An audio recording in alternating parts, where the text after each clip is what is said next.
Ben here in the Realtor with another Market Watch report for August for both Narberth and Penn Valley. There wasn't that much activity. The summer, things kind of slowed down. And then you'll notice with the closed homes, we've actually seen some homes that have sold for below asking. Homes now are sitting a little longer sometimes. Some more of them are doing price drops.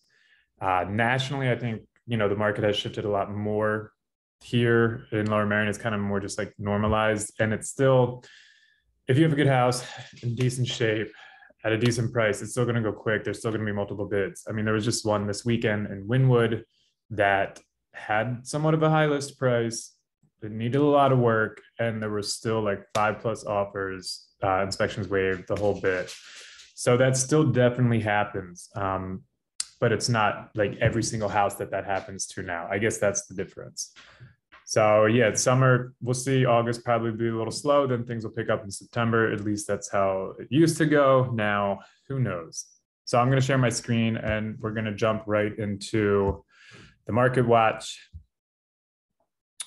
So a couple of active homes. Some of them have been active. Well, actually, most of these have been active and then they were off the market and then they're back on the market. A couple of them have had price drops. Yeah, so the homes are sitting a little longer now. It's also like sellers, they can't have the same price that they saw several months ago. And that can be tough to navigate, I guess. So, it's still like, hey, should we try this higher price? And then we're seeing that, maybe not work as well. There are several that are under contract and pending. Some of them are really nice looking. And yeah, we're just going straight to the closed homes. So 409 Old Goff that ended up closing for 1525. That was 5% above asking. So in the spring, 5% above asking was like child's play. It was nothing. But now it's, that can win you a home. And yeah, instead of seeing 5+ offers all the time, we're seeing like a couple. Sprague closed for 3% below asking. And you can see that was on the market for 29 total days. This one on Montgomery. So that one sold slightly above asking for 710. That was on the market for 5 days. And that one they had bought in 01 for 550. And then they flipped it. That's right next to Wawa. So, I mean, that's a tough location. This one on Haggisford, I think so they went under contract in 4 days. And they just got an offer flat 1.5. So again, in the spring, if you saw something go into contract in 4 days, that meant it was over asking. And the question was how much? 5, 10, 15%, 20% over asking. But now sellers, they didn't want to sit. So if you get an offer for asking price, you're getting what you want.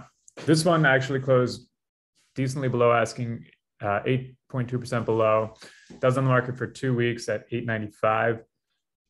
So also, yeah, if you're like a buyer, whereas a couple months ago, if you were trying to go in at asking or below asking, it almost is like pointless. Now you can try, the first time it's open, the first weekend, definitely the second weekend, if it's still sitting, then it's like, okay, they might be willing to accept a lower offer.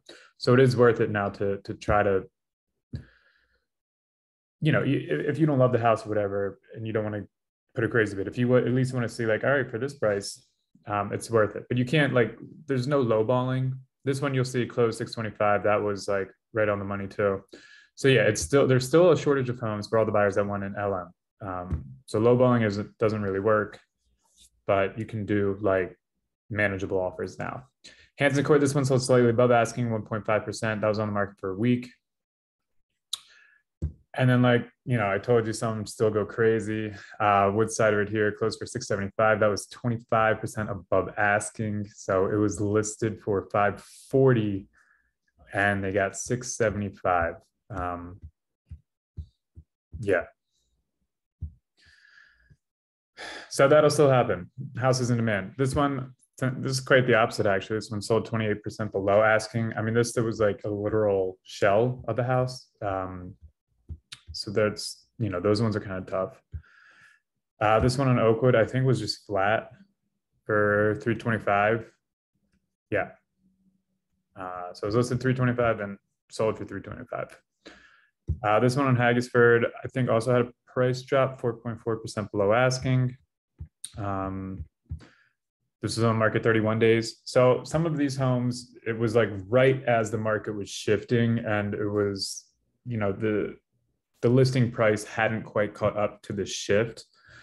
So I think that's in particular why we're seeing some homes that are below asking. This one on Marion Ave, I don't know why it's not working there, but this one closed in a week, and that was actually for asking. So that's it. I'm going to stop sharing my screen. So yeah, the market has shifted, although Lower Marion not as badly as some parts of the country, and there is still a dearth of inventory compared to the buyers who want to get in. So it's not like homes are selling for like pennies on the dollar. It's just like the price escalation that was just going up and up and up. It's flattened. And in the summer, just stuff slows down anyway. So we'll see what happens with this fall. And that's it. All right, I will see you next month. Who knows what stuff will be up then. All right, have a good rest of the summer. Bye.